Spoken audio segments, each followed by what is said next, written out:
Good morning, juniors. This is my 5th practice session for trying to eliminate verbal pauses.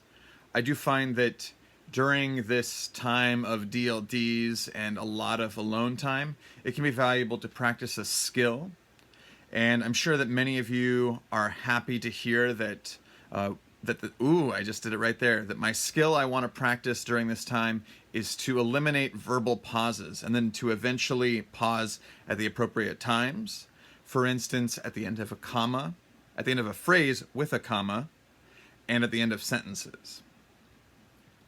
Today we're going to be submitting our reflections on the 3 videos regarding race that you chose.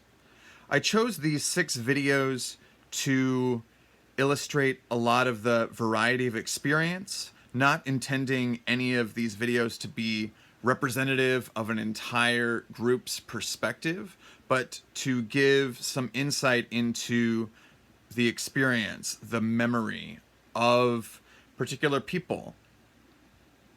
And as we go forward, one of the things from Mark Charles's video where he said that where common memory is lacking, there can be no real community.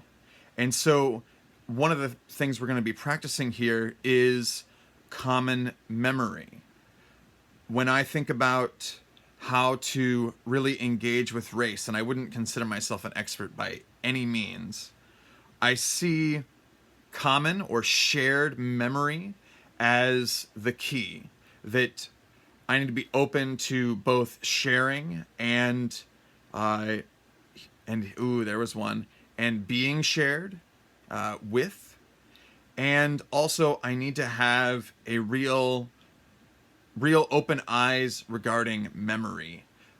Both my own memory, my own history, even my own memory of interactions I have with people, recognizing that the way I see things is not the only way that they can be seen, and that the lens that I view the world is limited.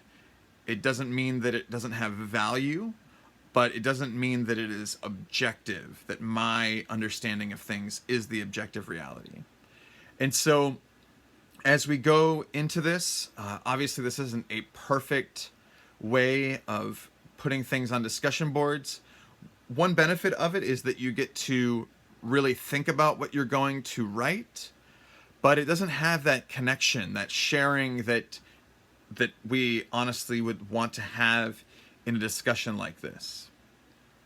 So I encourage you to show some grace to each other, towards yourself, and to this format as we go forward.